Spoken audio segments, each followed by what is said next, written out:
Bayangkan hidup sebagai akuarium raksasa. Airnya jernih, cahaya menari di permukaan. Semua terlihat tenang, aman, indah.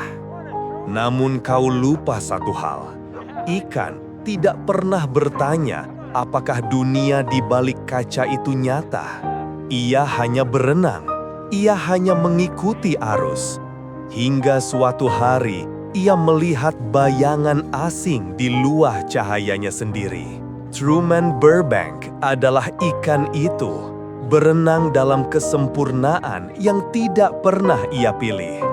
Dan ketika kaca mulai retak, pertanyaannya bukan lagi siapa yang menontonnya. Pertanyaannya adalah, siapa yang mengendalikanmu? Langit biru, rumah pastel, senyum orang-orang yang seolah tak pernah pudar. Di tengah semua kesempurnaan itu, seorang pria menyapa dunia setiap pagi dengan kalimat yang sama. Truman Burbank. Baginya, ini kehidupan yang normal, teratur, aman, terlalu aman. Namun, tidak ada yang ia ketahui tentang ribuan kamera tersembunyi, kru di balik tembok langit, dan fakta bahwa setiap detik hidupnya disiarkan ke seluruh dunia sebagai hiburan.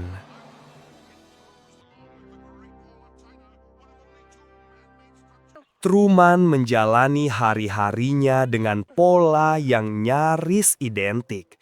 Berangkat kerja, menyapa tetangga yang selalu hadir tepat waktu, bercanda dengan sahabatnya Marlon, dan pulang ke rumah yang selalu terasa steril secara emosional. Istrinya, Meryl, terlihat perhatian, namun setiap dialognya terdengar seperti promosi produk. Senyum yang terlalu konsisten, respon yang selalu tepat, tidak ada spontanitas.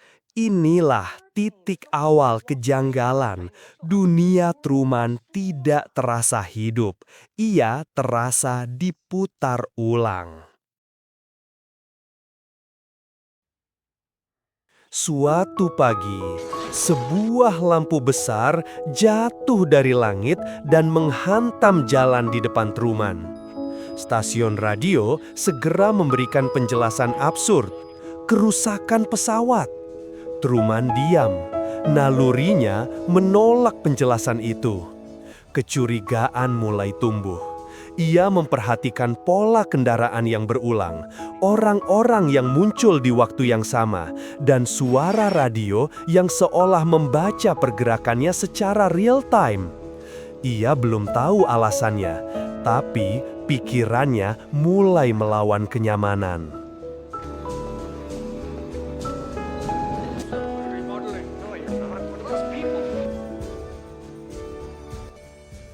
Truman teringat Sylvia, seorang perempuan yang pernah memperingatkannya bahwa dunia ini palsu.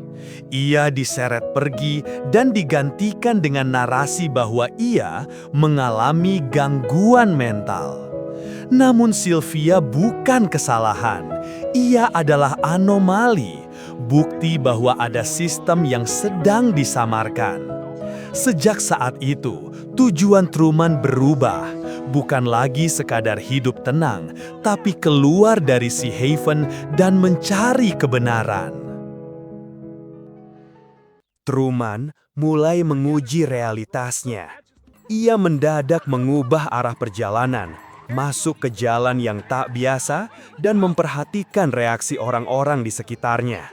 Hasilnya mencurigakan. Dunia seperti panik. Aktor-aktor improvisasi muncul. Kemacetan tiba-tiba tercipta. Semua terasa seperti respon sistem, bukan kehidupan alami. Ketika Truman mencoba meninggalkan kota, ia dihadang oleh ketakutan yang telah ditanam sejak kecil, trauma laut akibat kematian ayahnya dalam kecelakaan rekayasa.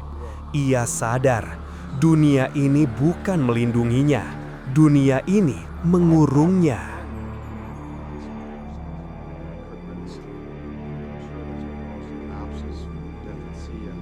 Terlihat Christoph, pencipta The Truman Show, yang memonitor hidup Truman dari ruang kendali raksasa. Baginya, Truman adalah mahakarya, simbol kesempurnaan program realitas. Christoph percaya bahwa dunia buatannya lebih jujur daripada dunia nyata. Tapi yang ia ciptakan bukan perlindungan, ini dominasi psikologis. Dan Truman mulai sadar penuh akan hal itu.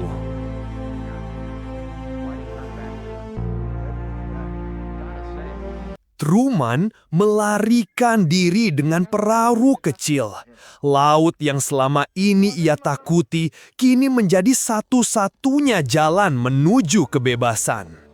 Sistem merespon dengan badai buatan, angin, hujan, gelombang. Tapi kali ini Truman tidak tunduk. Ia maju, bukan karena berani, tapi karena muak dikendalikan.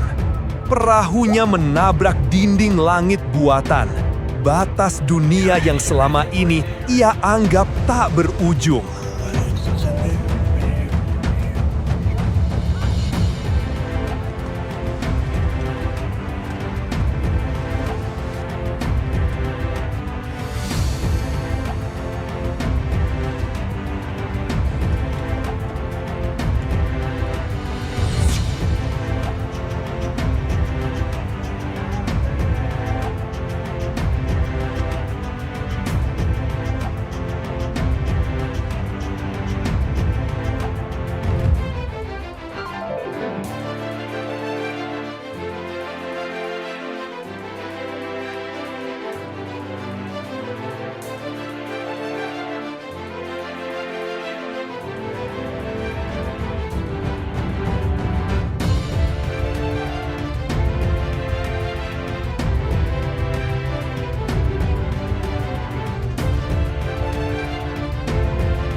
Christoph berbicara dari langit, mencoba mempertahankan kendali terakhirnya.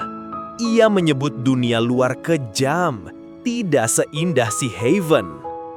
Tapi Truman telah melihat semuanya di Sea Haven.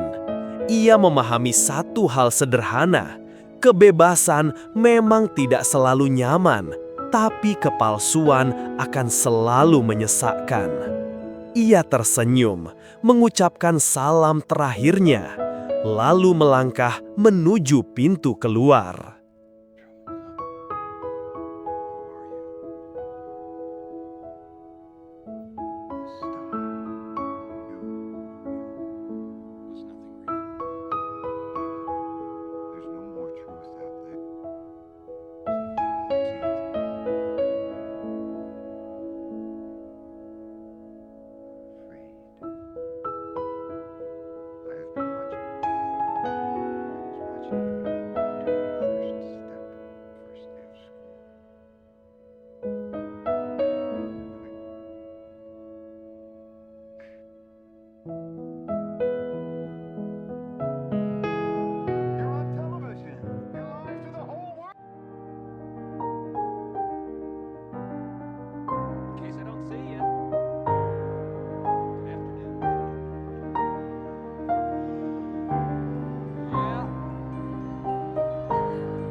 The Truman Show bukan hanya kisah distopia tentang seseorang yang hidup dalam studio raksasa. Ini cermin bagi siapa saja yang hidup di dalam pola, sistem, dan rutinitas yang tidak pernah ia pilih. Dan pertanyaan yang tertinggal bukan tentang Truman, tapi tentangmu. Apakah hidupmu benar-benar milikmu atau hanya dunia yang terlalu nyaman untuk kamu pertanyakan? Bagi kance-kance yang belum menonton film The Truman Show, disarankan untuk menyaksikannya secara langsung, karena konten ini mengandung spoiler. Terima kasih telah menonton alur cerita film ini hingga akhir di YouTube Kelakar Film.